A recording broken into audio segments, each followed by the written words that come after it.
So, welcome to this custom deep dive.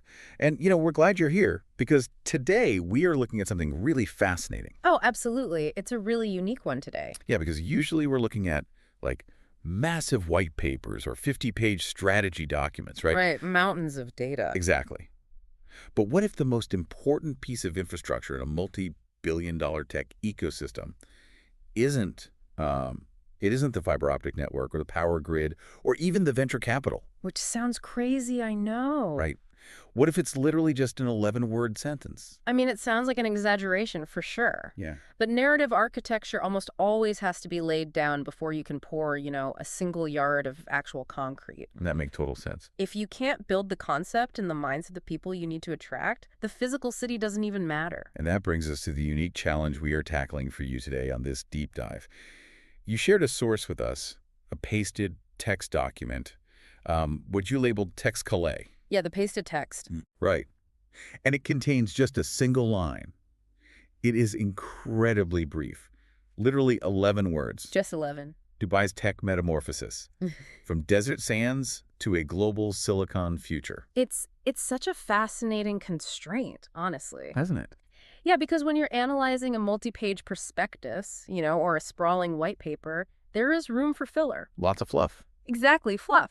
But when a grand strategic vision is compressed into a single sentence like this, Every word counts. every single syllable is carrying massive structural weight. There are no accidents in a sentence like this. Okay, let's unpack this. Because our mission today is to deconstruct those exact 11 words. Right. We aren't just going to read them to you. We're going to look at the mechanisms behind them. The real machinery of the phrasing. Because this isn't just a catchy PR headline. It operates as a highly engineered psychological tool. Oh, absolutely. It's designed to alter how investors, founders, and the global market perceive risk and opportunity. I mean, it's a thesis statement for an entirely new economic paradigm. Yeah. And to understand how it manipulates perception, we have to pull apart the specific vocabulary they use. It sets up a very distinct chronological and thematic argument. So let's start right at the mechanism of change they chose to highlight. Okay. The text doesn't say Dubai's tech growth or tech evolution or expansion. Yep. It explicitly uses the word metamorphosis. What's fascinating here is that specific choice. Right. Because in a business context, everyone loves to throw around the word transformation. Oh, constant digital transformation. Every company is undergoing one, right? Right. But metamorphosis feels structurally different. Yeah, it does. Evolution is safe, it's incremental. Metamorphosis implies something a lot more, I don't know, violent and total. Because it is. I mean, think about the biological mechanism of metamorphosis. Right, the caterpillar. Exactly. It isn't just a creature getting larger or, learning a new skill. It doesn't just grow extra legs. Right. The organism completely dissolves its previous form to build a totally new one. Wow, yeah. So by choosing that specific word, the authors of this narrative are signaling a fundamental rewrite of the city's economic DNA. They're changing the code entirely. Exactly. They are telling you that the future state will not operate by the rules of the past state. I want to translate that biology into tech terms for a second, because I think our audience will get this perfectly. Go for it. When a tech ecosystem evolves, it usually does so by building on top of its legacy systems, right? You patch the old code. Right. Version 2.1, 2.2. Exactly. Mm. But metamorphosis sounds much more like a hard fork in software Oh, development. that is the perfect analogy. Right, because in hard fork, you reach a point where the new protocol is so fundamentally different. That it's incompatible. Yes, completely incompatible with the previous version's history. You are abandoning the old chain to validate entirely new rules. Yeah, that's spot on. So if you're an institutional investor or a founder reading this statement, the use of metamorphosis is essentially a warning and an invitation. It says, we are hard forking our economy. Exactly. Yeah. We are hard forking. And think about the psychology of that for a moment. Why would a sovereign entity want to broadcast that they are hard forking their economy? Well, usually markets hate uncertainty. Right. They despise it. They love predictable, linear growth, laying one brick on top of another. But linear growth implies you can catch up later. Right. If a city is just growing its tech sector by, say, 5% a year, I can wait to invest. I can watch from the sidelines. You have time. But if a total metamorphosis is happening, there is a distinct window of opportunity. The caterpillar is dissolving The chrysalis is only going to be open for so long. before the butterfly takes off. So it creates immense urgency. Precisely. It manufactures FOMO, the fear of missing out, but at a massive geopolitical scale. Wow. FOMO for sovereign wealth funds. Exactly. It tells global capital that if you try to interface with us using the old legacy systems, the old assumptions about our economy, you will be left behind. You have to buy into the new protocol right now. Yes, it is a brilliant way to break down investor risk aversion. Because the perceived risk of not participating in a total structural shift Suddenly outweighs the risk of jumping in. that is so clever. Okay, so we have this hard fork, this total structural rewrite established. The metamorphosis. Right. But a narrative of change requires a starting point to measure against, doesn't it? You need a baseline. You absolutely do. And the baseline this text chooses is desert sands. The origin story. Right, the origin story. Yeah. But I have to play devil's advocate here for a second. Okay, let's hear it. Isn't leaning on desert sands a bit of a tired trope at this point? Mm. I mean, anyone who pays attention to global development knows that Dubai in the 2020s is a hyper-developed metropolis. Very true. It's a city of super tall skyscrapers, autonomous transit, massive capital. So why rely on what is essentially a cliche? It does sound like one, yeah. Doesn't desert sands just sound like a cheesy cinematic contrast rather than a serious strategic baseline? Well, it might sound cinematic, but if we connect this to the bigger picture, that is exactly why it works. Okay, how so? You have to remember that narrative world building isn't about geographical or historical pedantry. It's not about being literal. Right. It's about establishing the maximum possible delta between the start and the finish. The delta being the perceived distance traveled. Exactly. The human brain struggles to process absolute numbers, but it perfectly understands relative distance. Ah, all right. If you say, we went from a mid-tier regional banking hub to a top-tier global tech hub. That is factually impressive. It is, but emotionally, it's kind of flat. Yeah, the delta's too small. Exactly. But if you anchor the origin in desert sands, you are invoking an elemental, unforgiving environment. A harsh baseline. You are establishing a baseline of absolute scarcity. So it's the ultimate underdog story, engineered for a sovereign wealth level. Yes, exactly. They are leveraging a natural disadvantage into a mythology. And it creates a very specific psychological reaction, cognitive dissonance that resolves into awe. Yeah, think about it. When an investor or a tech talent tries to hold two opposing ideas in their head simultaneously. The desert sand and the high-tech reality. Right. The barren, ancient reality of desert sand and the hyper-complex, futuristic reality of quantum computing or AI algorithms. It's a massive gap. The tension between those two concepts is huge. The brain kind of short-circuits a little bit. It does. And how does the human mind resolve that short circuit? Through awe. Oh, wow. We naturally assume that whoever managed to bridge that impossible gap must possess, extraordinary will. Limitless resources. And absolute competence. The narrative completely bypasses your critical faculties. You stop asking the basic logistical questions. Exactly. You stop asking, can they build this data center? And you start thinking, if they built all this out of the sand, of course they can build the data center. That makes a lot of sense. And frankly, there is a second layer to that phrase that I think is even more clever. Yes, specifically for a tech-literate audience. We know that the target audience for this messaging, founders, hardware engineers, venture capitalists, they know their stuff. They understand supply chains. And obviously, anyone in hardware knows that silicon is literally refined from silica. Right. It's refined from sand. The raw materials right there. Exactly. Okay. So the rhetorical brilliance here is how they are weaponizing a basic supply chain fact as a mythological device. Oh, that's fascinating. They aren't just setting up a contrast between the old environment and the new technology. They are suggesting a literal transmutation. It's modern alchemy. Exactly. It's alchemy.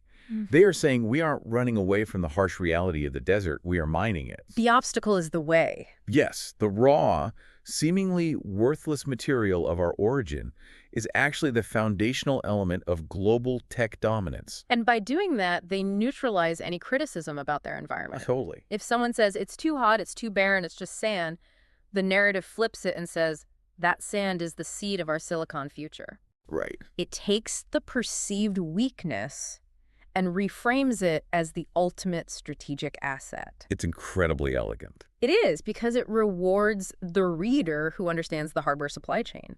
It makes them feel like they are in on the secret. Which perfectly transitions us to the final and, arguably most aggressive part of this 11-word statement. The destination. Right. We have the metamorphosis, we have the alchemical origin in the desert sands, and now we arrive at the destination.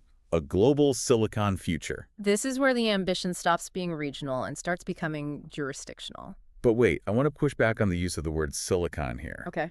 If a city wants to project absolute confidence and establish a brand new economic paradigm, why anchor your identity to someone else's invention? You mean California? Yeah. When I hear silicon, I immediately think of Silicon Valley. By explicitly using that word, aren't they just positioning themselves as a derivative? It's a valid critique. It feels like when a city calls itself the Paris of the Middle East or, the Venice of the North, you are inherently admitting that you are second best to the original. That is the obvious risk, yes. But this raises an important question about how language evolves. Okay.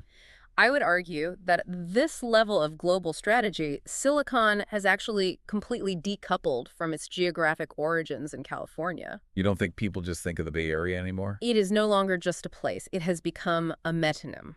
A shorthand for the concept itself. Exactly. Silicon is now the universal linguistic proxy for tech supremacy, innovation, and venture capital. I see. If they had said a global tech future, it sounds, generic. Yeah, it sounds like an IT department. Right. Silicon carries the cultural weight of world-changing disruption. But the true aggression in this phrase isn't the word silicon. It's the words around it. Yes. It's the modifiers they placed on either side of it. Global and future. Right. Let's look at how those two words function. When they say a global silicon future, they are claiming geographic jurisdiction. They're saying they aren't just local. Exactly. They are explicitly stating that their goal isn't to be a dominant player in the Middle East and North Africa region. They are not building a localized hub. They are building the control room for the entire planet's tech ecosystem. Yes. They are declaring that the center of gravity is shifting. Wow.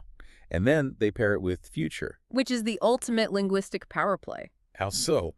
By claiming the Silicon future, they are implicitly rendering the original Silicon Valley as the past. Oh, that's subtle but huge. They don't have to attack California directly. They don't have to point out regulatory hurdles or cost of living or, infrastructure issues in existing tech hubs. Because if you own the future, the incumbents are automatically relegated to history. Exactly. It forces the listener, the investor, the founder to ask themselves a very uncomfortable question. Am I invested in the past? Yes.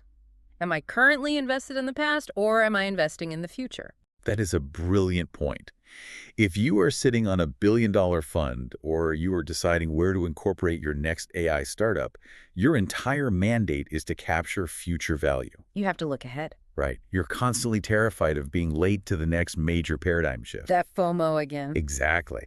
So when a narrative confidently asserts that the future has already been relocated to a new geographic coordinate, it exploits that institutional anxiety perfectly. It's a declaration of succession. Yes. They are forging an entirely new crown and confidently demanding that the global market recognize it. And because they preceded it with the word metamorphosis. They've already told you that this new future won't look like the old one. You can't just rely on your old Silicon Valley playbook. Not at all. You really see how these 11 words operate as an interlocking system, don't you? It's not just a sequence of cool-sounding phrases. No, it is a closed-loop psychological argument. Let's trace that loop for you, the listener, because if you are listening to this and analyzing markets, this is the exact framework you need to look for in overarching corporate or regional strategies. Absolutely. First, they trigger curiosity and establish urgency with metamorphosis. The hard fork is happening, the window is closing. Second, they establish awe and mythological credibility with desert sands. If we can build a metropolis from the void, imagine what we can do with the global tech stack, the alchemy of sand to silicon. And finally, they trigger FOMO and claim inevitability with a global silicon future. The center of gravity has shifted, the old capitals are the past, and you need to relocate your capital and your talent if you want to be part of the new world order. It's highly effective because it answers the why, the where, and the when all at once without ever getting bogged down in the how. The details. Right, and that is a crucial lesson for anyone reading pitch decks, mission statements, or white papers. Because if you get handed a 50-page document about, tax incentives, zoning laws, and fiber optic capacity, your brain immediately goes into critical analysis mode. You start acting like an auditor. Yeah. You start looking for the flaws in the math. But narratives, like this 11-word sentence, aren't designed for auditors. No, They're designed for visionaries, or at least people who want to perceive themselves as visionaries. which is most tech founders, let's be honest. Right. By staying entirely in the realm of mythology and overarching structural shifts, it prevents the reader from nitpicking the details. You can't audit a metamorphosis. You either believe in the transformation or you don't. Exactly. And for you, as the listener, applying this insight means changing the way you consume high-level messaging. Right. When you see a company or a region use language that signals a total paradigm shift rather than incremental growth, your immediate next question shouldn't be, are their growth projections accurate? Your next question should be, what legacy systems are they quietly planning to destroy? Yes, because a hard fork always leaves someone behind. Always. If a region is claiming the global future, you need to look at who currently holds that title and ask how vulnerable they actually are to being disrupted by a new entrant with a blank slate. That concept of the blank slate is so powerful in tech. It really is. We see it all the time with concepts like charter cities or seasteading. Tech founders and investors are constantly frustrated by the friction of legacy systems. Oh, bureaucracies. Right. Aging infrastructure, entrenched political interest, The technical debt of the physical world. the technical debt of the physical world. I love that. So when a region frames its origin as desert sands, they are subtly broadcasting to the specific frustration. They're saying, we don't have Victorian-era plumbing you have to work around. We don't have centuries of bureaucratic debt. We are a blank slate. You can build your new operating system here from the ground up. It is the ultimate luxury for an engineer or an architect, the promise of an unconstrained environment. And when you combine the promise of an unconstrained environment with the ambition of a global future... It creates a gravitational pull that is very difficult for capital to resist. Exactly. It really changes how you read the news. Once you start recognizing these linguistic power plays, engineered baselines, the hard fork terminology, the claims of temporal succession. You realize that half the battles for global economic dominance are being fought in the vocabulary long before they are fought in the markets. The blueprints for the next decade are hidden right there in the adjectives and the nouns of today's press releases. The blueprints are hidden in the vocabulary. That is exactly what we set out to uncover today. Yeah, we took just 11 words from a single pasted source and unpacked the massive structural architecture underneath them. It is a reminder that in the world of global strategy, brevity is rarely a sign of simplicity. It is usually a sign of intense compression. Absolutely. As we wrap up this deep dive, we want to leave you with a final thought to mull over. Something to think about. We've spent this time dissecting how a specific narrative can dissolve the traditional blueprints of linear growth and promise a complete structural transformation. Yeah. We've seen how claiming the raw elements of a harsh origin can be weaponized into a myth of inevitability. Right. So think about this in the context of the wider world. If a region can successfully dictate a narrative where it undergoes a complete metamorphosis to define a global silicon future, what other seemingly permanent, deeply established global hierarchies are actually entirely vulnerable right now. Yeah. If the center of the technological world can convincingly argue that it is shifting from the established green valleys of the West to the desert sands, what other blank slates are out there, quietly writing the narrative that will completely rewrite your future? Thanks for joining us on this deep dive.